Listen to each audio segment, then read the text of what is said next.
Hello everyone, welcome to my YouTube channel. आज हम competitive mathematics tricks का और कुछ क्वेश्चंस डिस्कस करेंगे। जो हमारा प्रीवियस वीडियो था उसमें हमने नंबर सिस्टम के ऊपर जो एलिमेंटरी नंबर थ्योरी आता है उसके ऊपर इम्पोर्टेंट क्वेश्चन डिस्कशन किया था जो मैक्सिमम कॉम्पिटिटिव एग्जाम में आता है। तो आज हम उसी चैप्टर का वही एलिमेंटरी नंबर थ्योरी का और दो क्वेश्चन डिस्कशन करेंगे जो मैक्सिमम टाइम कॉम्पिटिटिव एग्जाम में आता है और हमें दिक्कत होता है वो वाला क्वेश्चन करने के लिए कि हमें पता है कि वो वाला क्वेश्चन कैसे किया जाएगा, लेकिन वो लॉन्ग प्रोसेस हो जाता है तो हमें रिजल्ट मतलब प्रॉपर टाइम से हम नहीं कर पाते उसको। तो उसके लिए एक ट्रिक्स हम बताएंगे आज। तो नॉर्मली यहाँ पे क्वेश्चन दिया गया है, what is the number of zeros at the end of 50 factorial.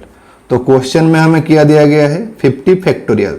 तो फैक्टोरियल का मतलब हमें ये पता है कि 50 फैक्टोरियल मतलब 50 इंटू 49 इंटू 48 इस तरह कहाँ तक चलेंगे मल्टीप्लाई करके 1 तक। तो ये मल्टीप्लाई होने के बाद जो रिजल्ट मिलेगा उसमें हमें देखना है कि नंबर ऑफ जीरो लास्ट में नंबर ऑफ जीरोज कितना आता है।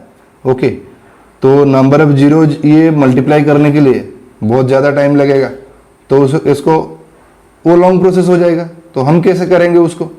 तो नॉर्मली ये अगर जीरो आ रहा है उसके लास्ट में अगर जीरो आ रहा है तो हमारे ट्रिक्स के हिसाब से हम करेंगे। तो अगर लास्ट में जीरो आ रहा है तो मतलब वो यूनिट प्लेस में अगर जीरो है तो वो कौन से नंबर से डिविजिबल होगा?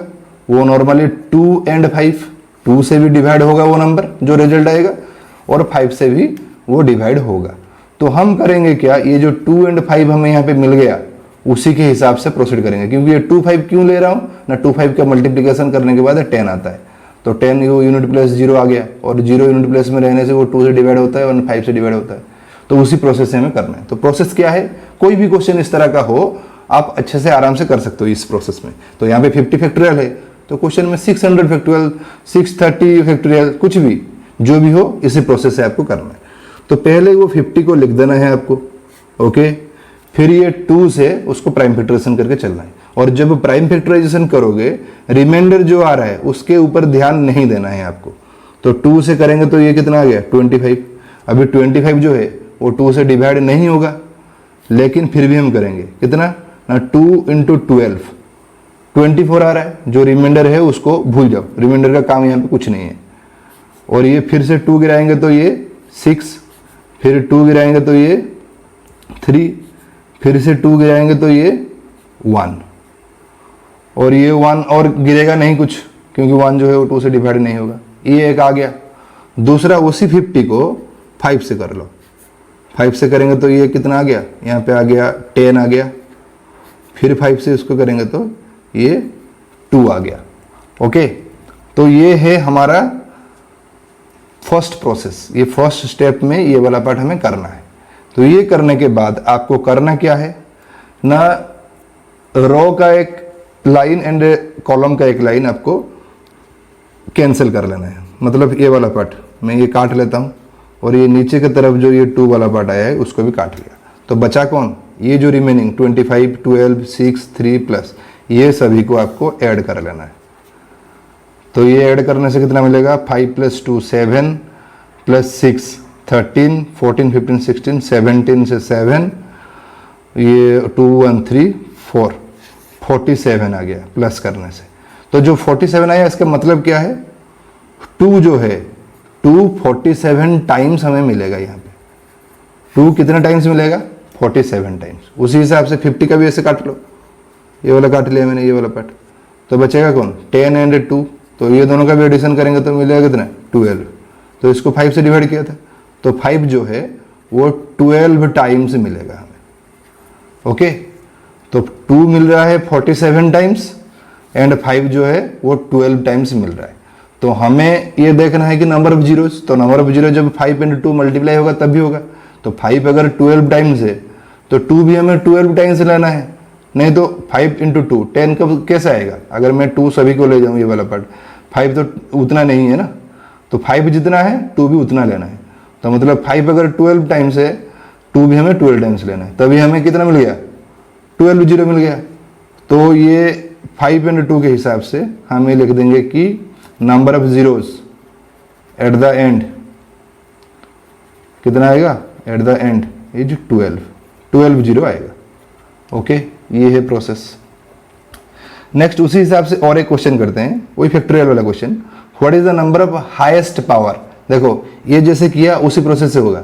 यहाँ पे हाईएस्ट पावर 2 का कितना, 2 टू द पावर 47, ये 5 टू द पावर 12। तो क्वेश्चन में दिया है what is the number of highest power of 3 content in 100 factorial. 100 factorial में हाईएस्ट 3 का हाईएस्ट पावर कितना आ सकता है। ओके, तो ये 3 का भी क्वेश्चन पूछ सकता है, या 4 का, 5 का, 6 का, जिसका भी पूछेगा। जैसे हम ऐसे 2 का कर रहे थे उसी तरह 3 का यहाँ पे करेंगे। तो 100 मैंने यहाँ पे ले लिया, तो हमें 3 का पूछ रहा है तो 3 से हमें कंटिन्यू करना है। ओके, अगर 4 का पूछा होता तो 4 से कंटिन्यू करते, 5 का पूछा होता तो 5 से कंटिन्यू करते, ऐसे ही चलेंगे। ओके, तो 3 का अगर गिराएंगे ये कटेगा नहीं, तो जैसे यहाँ पे रिमाइंडर को हम ध्यान में नहीं रख रहे थे, इधर भी वही सेम। तो 3 3 जा 9 और फिर ये 3 3 जा 9। ये होने के बाद रिमाइंडर और 1 आ रहा है तो उसका काम कुछ नहीं है, उसको भूल जाओ। ओके, तो ये प्रोसेस है। तो फिर से 3 गिराएंगे तो ये कितना आ गया, 11। फिर से 3 गिराएंगे तो 3 3 जा 9 और 12 तो नहीं है, नहीं होगा ये। तो फिर से 3 गिराएंगे तो ये 1।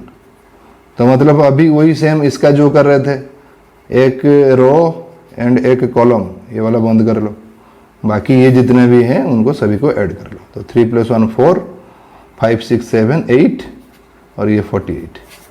तो 3 टू द पावर 48 हमें रिजल्ट मिलेगा। मतलब 48 टाइम्स 3 आएगा। 3 जो है वो 48 टाइम्स आएगा। जैसे यहाँ पे 2 जो है वो 47 टाइम्स आ रहा था। तो जो भी क्वेश्चन बोलेगा, ये जो 2 प्रोसेस हमने किया, अगर इस टाइप का क्वेश्चन पूछ रहा है तो आपको इसी प्रोसेस में करने से इजी होगा। क्योंकि ये वाला पार्ट अगर 100 का फैक्टोरियल निकालोगे तो 100 × 99 × 98 उस तरह मल्टीप्लाई करके कहाँ तक जाओगे, 1 तक। फिर मल्टीप्लाई का रिजल्ट जो आएगा उसको 3 से डिवाइड करके जाओगे, तो वो टाइम टेकिंग है ना। तो ये वाला प्रोसेस अगर कर लोगे तो वो ईजी होगा। ओके, तो ये था most important topic number system का, जो एलिमेंटरी नंबर थ्योरी का मैक्सिमम कॉम्पिटिटिव एग्जाम में आता है। तो इस टाइप का क्वेश्चन आपको प्रैक्टिस भी करना है। तो प्रैक्टिस के लिए आप ये एग्जाम ये वाला कर लो, 1000 फैक्टोरियल, 50 था, 500 फैक्टोरियल, 600 फैक्टोरियल, ये जो है इस टाइप के क्वेश्चन भी लेकर इसी प्रोसेस में आप प्रैक्टिस कर सकते हो। तो एग्जाम के लिए आपका प्रैक्टिस भी हो जाएगा। ओके, तो आज के लिए इतना ही है। नेक्स्ट वीडियो में हम और इम्पोर्टेंट टॉपिक्स के ऊपर डिस्कस करेंगे और इम्पोर्टेंट क्वेश्चन के ऊपर डिस्कस करेंगे जो कॉम्पिटिटिव एग्जाम में आता है। Okay, thank you.